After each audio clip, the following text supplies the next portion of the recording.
Am I the a-hole stories? Would I be the a-hole if I sued my boyfriend's elderly mother and pressed charges against her? Okay, I know how this sounds. Please hear me out at least. I've been with my boyfriend for 11 years, since I was 15. His mother has hated me since the first day she met me. She hated me due to my ethnicity, Kosovan Albanian. She hated me due to my career. I work as a model and she decided that makes me an empty-headed, vain, shallow person. Then when I told her I still planned to go to university alongside my career, she said I was doing it to impress my boyfriend. I've since left uni with a distinction, and her new reason to hate me is I try too hard?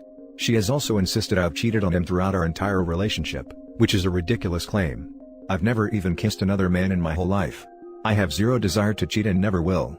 Late last year, she attempted to void the insurance on my boyfriend's motorbikes. She tried to do this under my name, so hypothetically, when he was arrested for riding with no insurance and called his insurance company, I'd get the blame. After this happened, my boyfriend and I agreed to cut her out. However, it hasn't stuck. She left my boyfriend alone and respected his wishes for no contact, but she's continued to contact and harass me. This leads to the last few weeks. My boyfriend works as a motorcycle test rider, and he got in an awful motorbike crash while working. As such, I now need to care for him. I'm okay with that, and I'm focusing on seeing it as an opportunity for us to get closer. It's been nice honestly. However, his mother has been awful to me. She's called me a litany of terms. From things as tame and stupid, to things as awful as a nasty Serbian half-breed. I'm not Serbian, and she's well aware that calling a Kosovan a Serb is offensive. I tried to block her, so she started making new iMessage accounts, and began to continuously harass me via those accounts. Then came Friday night. The police turned up at our door. I was pretty confused and was quickly told they were there to do a welfare check, as they'd received multiple claims of horrific abuse I was apparently putting my poor boyfriend under. Obviously, they quickly discovered he was fine, albeit grumpy, and they left. I know for a fact it was his mother. Some of the details the police mentioned made that obvious. I'm now at a point where I've realized I literally cannot do this. I'm going to press charges against her for the insurance and harassment. It's a crime in the UK, and I'm likely going to sue her for damages. For the sake of my mental health, I need to do this. I don't want to be a victim and she needs to be forced to stop. I have mentioned my intentions to her if she doesn't back off, and she's pretty much mocking me and saying I won't. I absolutely will. I just feel like this morally may make me an awful person. She sucks, I know this. However, she's old and miserable enough as it is, and I feel like doing this may ruin whatever small amount of life she has left. It feels like it may be too far. I really don't know though, and I genuinely cannot be objective here. Would I be the a-hole here if I did this? Edit. When I say I need to care for my boyfriend, I mean he's essentially immobile. He's not being unsupportive, he's just barely able to take care of himself, let alone battle his mother too. Now for the top comments. Not the a-hole. This is getting dangerous. Maybe a restraining order? I've considered it. May have to go that route too. Get a locksmith on your doors and windows, and an old-timey stabby hairpin while you're at it. I really don't want to watch this recapped on Forensic Files. She's never even been in our house before. I'm not going to go into details on my house security for obvious reasons, but trust me, that's not a worry here, thank God. Not the a-hole. His mother is abusive and becoming a danger to you and your boyfriend. You need to cut her out entirely and take some legal action. Figure out your best options and go from there. But this woman is a racist, vile, sickening lady. Yeah, I think you're right. We have already cut her out. She's contacting me via new iMessage accounts and emails, etc. And yeah, she's 100% racist. I'm ethnic Albanian but I'm white. I've seen the way she treats people of color, and it makes the way she treats me seem like a walk in the park. I genuinely hate her. Not the a-hole, but do discuss it with your boyfriend first. In my country, this would be slander and libel laws would apply. I'll definitely discuss it with him first. I know he'll agree. She's an awful person, and was an even worse mother to him. Now for the next story. Am I the a-hole for refusing to make peace with sister-in-law until she apologizes? Context: husband, 29 male, and I, 26 female, were in the process of moving to a new apartment when the pandemic hit, and his parents invited us to stay at their place temporarily while we try to find other accommodations. We contribute to the household monetarily and by doing chores, etc. Sister-in-law, 19, is back home from university, and has never liked me. I've tried to bond and talk to her, but she usually just slams the door in my face or blatantly ignores me. The in-laws and husband have tried to talk to her but she wants nothing to do with me, so I just stay out her way. Now, I occasionally get ingrown hairs down there, and just as luck would have it, I got 2 ingrown hair bump things that has been making it really painful and uncomfortable to wear panties. Usually what I do is that I go commando for a week or two, until the entire thing resolves itself. I spoke to my doctor, and she said if it works, just do it. Living with my in-laws makes that a bit awkward, so my husband gave me some of his basketball shorts to wear. I'm much smaller than my husband, so the shorts offer the much needed air circulation. I try not to leave the home office when I'm wearing those shorts and pantyless, but occasionally, I go to grab a glass of water or a snack from the kitchen. Yesterday, my sister-in-law overheard my husband making a joke about me being pantyless while we were in the home office. Door was closed, and me, also jokingly, saying that I'm saving a lot of time on laundry by going commando. That night, she abruptly asked me at dinner if her parents, my in-laws, know that I'm not wearing panties, and I was shocked. She went on to ask if it's a fetish or a cost-saving method.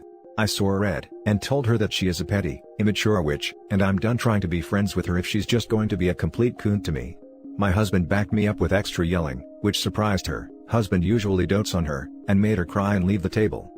My in-laws were stunned into silence, but mother-in-law later asked me about it, and I explained the whole ingrown hair thing, which was embarrassing as hell, but she understood and related her own experience, which was comforting but also equally awkward/embarrassing. I think she was trying to let me know that she's been there, done that, which was nice of her. There is obvious tension now because I feel embarrassed with the in-laws. Husband refuses to speak to sister-in-law, which upsets her, and she says she can't focus on her classes when there's so much negative energy in the house, and she was genuinely curious. Father-in-law doesn't know what to do, so he just stays out of it, and mother-in-law is just generally pretending it didn't happen. I feel bad for making things uncomfortable for father-in-law and mother-in-law, but I also want sister-in-law to apologize first before trying to make peace. Am I the a-hole for standing by that? Now for the top comments. Not the a-hole. It sure sucks putting your nose in someone else's business, and then suffering the consequences of your actions. Hopefully it's a lesson learned on her part. And she was genuinely curious. But let's be honest here. If she was just genuinely curious, she wouldn't have attacked you in the middle of a family dinner. She wanted to make a scene and she got it. Sucks for her that it backfired. Sounds like the sister-in-law is jealous of OP. OP's husband, her brother, normally dotes on her, so she likely feels OP steals his attention. She probably feels like you stole her brother, and are an interloper to the family, if there is no event that precipitated her rude treatment of you. Your husband needs to have a serious sit-down conversation with her, and ask her to explain why she takes issue with you. She won't want to answer, but he needs to tell her that you are his wife, so if she wants to continue behaving this way, it will permanently affect her relationship with him. He will not forget her behavior easily, so she needs to think about how she's behaving, and what she thinks it will achieve. 19 is old enough to buck up and be a civil adult. Sister-in-law sounds like an immature baby of the family who has been doted on too much. You're not the a-hole. She says she can't focus on her classes when there's so much negative energy in the house, and she was genuinely curious. She absolutely knows she was trying to embarrass you, and is now trying to deflect blame and play victim. She may have even convinced herself of this story too. Not the a-hole, but your husband is probably going to have to help with making amends here. He's the common bond between you two. Not the a-hole, but don't expect a sincere apology. She's childish and you got to see some of that firsthand. For the sake of your husband and in-laws, remain civil and courteous, but don't bother fostering a relationship until she gets over the shock of losing her brother to you. We're definitely civil and not going out of our way to be hostile or aggressive. The funny thing is that, husband and I have been married 5 years, so this shock is something none of us can understand. I've constantly attempted to keep her involved in our lives. Example, I insisted husband take her out for one-on-one, brother-sister time, but she just rejects me and is blatantly rude at other family occasions. Info, OP, any chance she's mad about not being the only girl in the family anymore? Actually, that's a great point. I've never considered it.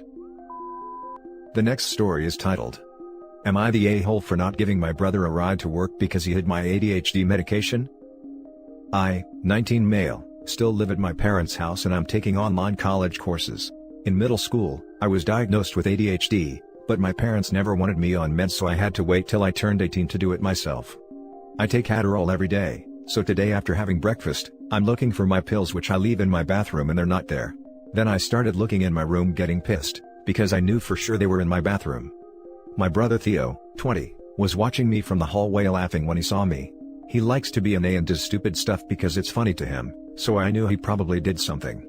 So I asked Theo where he put them, but he'd just laugh without telling me where they are. I don't know why he thinks doing something stupid like this is funny. I swear he's like 12. After a few minutes he tells me to calm down, and he goes to the closet in the hallway, but then he sees they're not there anymore. Theo swears that's where he hid them. We look all over the closet and can't find them. I'm so freaking angry and I tell Theo to find my meds now, or I'm not giving him a ride to work. He works at a store and supposed to open it in a half hour. That's when Theo gets more serious. He swears he doesn't know where they are. But I told him I don't care. Those pills aren't cheap without insurance, plus calling doctor's office for a refill, and I don't work enough hours to just buy more when that was a whole month worth. So yeah, I was so angry at him and didn't give him a ride. And also told him I won't be, unless he gives me my pills or money to buy more. Theo was begging me to go, but I shut my door and ignored him. He had to run and take the bus, but I heard he got there like almost an hour late. For sure got in trouble since he was the one in charge of opening the store. He was yelling at me when he got home, and my parents did too for purposely making him late because he didn't mean to actually lose my meds. My parents keep telling me I'm being too petty over this, and this affects his job. Everyone in the house seems to be really pissed with me, and I'm not sure if I took it too far with not giving him rides at all. I'm still really mad and worried about not finding my meds. I need those, so I don't know. Am I the a-hole? Now for the comments. Not the a-hole. Theo pranked you less than an hour before he needed a favor from you? Smooth. I hope you find your meds, and I hope your parents cut you some slack. If you had been able to take your meds this morning as usual, you would have felt clear-headed and able to drive. As it was, I don't blame you for passing. Besides how rude he was to hide them, and then to lose, or sell? See the well-gilded post immediately below them. If you're used to being in a certain mindset brought on by regular, prescribed usage of meds, and then all of a sudden that's taken away, it's not a good idea to get behind the wheel. On all counts, you made the right decision. Theo can take his medicine. Not the a-hole. Good luck getting a replacement. Your meds are likely a Schedule 1 and your doctor may not replace them. Mine wouldn't when I once lost the script. You can report the theft of your meds, because it's a theft, not a prank. Forgive me my suspicions, but medicines don't just disappear, though they often get stolen and sold on the street. No, OP's meds are Schedule 2. Schedule 1 substances are illegal for any reason, and cannot be prescribed. This is things like hero and coke. Schedule 2 substances are the most tightly controlled prescription drugs. Everything else though, agree. Not the a-hole. Taking meds is not funny. Querying though, you know your parents don't like them, could they have found them and thrown them out? Good theory, but I'm pretty certain that Theo stole them and sold them to college kids. There's a high demand these days. I don't know. I don't think they would, but who knows. Now for the last story. Am I the a-hole for taking my car back? Back in October of last year, I was upgraded to a company car through my work. This left us with an extra car we had to make a payment on sitting in the driveway. I have a cousin. We will call him Dave. Dave has had a lot of problems with his life. He's been in and out of prison, and after his mom died, he fell hard into controlled substances. Word travels fast in my family, and everyone knew I had an extra car. Well, Dave called me up and asked me if he could use it. I talked with my wife and we decided if we make the insurance payment and keep it registered, all he has to do is make the car payment $165 bi-weekly. He had a job, so I decided I would do that. It's been 3 months since we gave him the car, almost 4. I thought it would be smooth, but I have had to chase him and go knock on his door for every payment. He always paid it, but he wouldn't just come do it. It got very frustrating. 2 days ago, he was arrested in my car. He had illegal stuff on him and was taken to jail. All the while, my car was ransacked by the police. Vents ripped out, inserts ripped out, just destroyed the interior. Upon further investigation, I noticed that over 30,000 miles have been put on the car in just short of 4 months. Infuriated at this point, I told my mom and other members of my family he wouldn't be getting the car back. I said this to them because he called me from jail and asked if I'd park it as his house.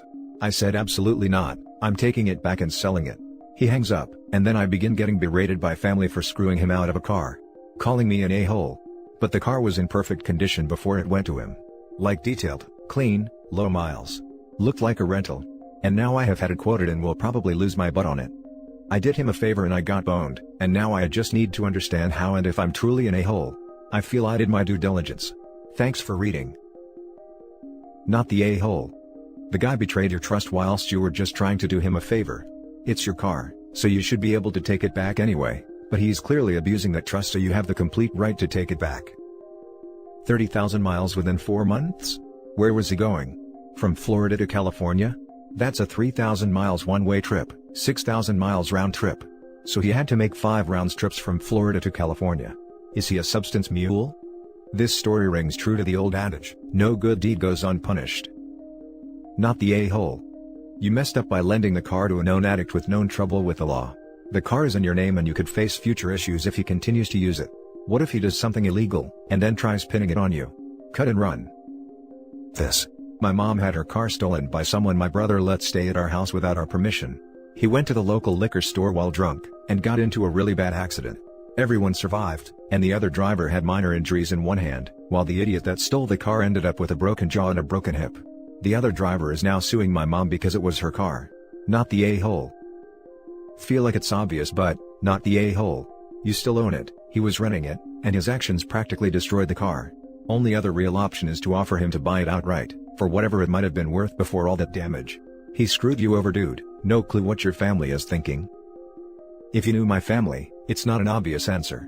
They baby an addict, and soon they'll bury the addict. Sorry, but you also babied the addict. You lent him your nice car, lol. It's not overly nice. But it was a stupid idea that I got talked into. Naive for sure. Sadly, hard when they're on and off again. And that's it for this video, guys. If you have thoughts to share, leave a comment below. Don't forget to hit like and subscribe if you like this content. I'll catch you in the next one. Good day, everyone.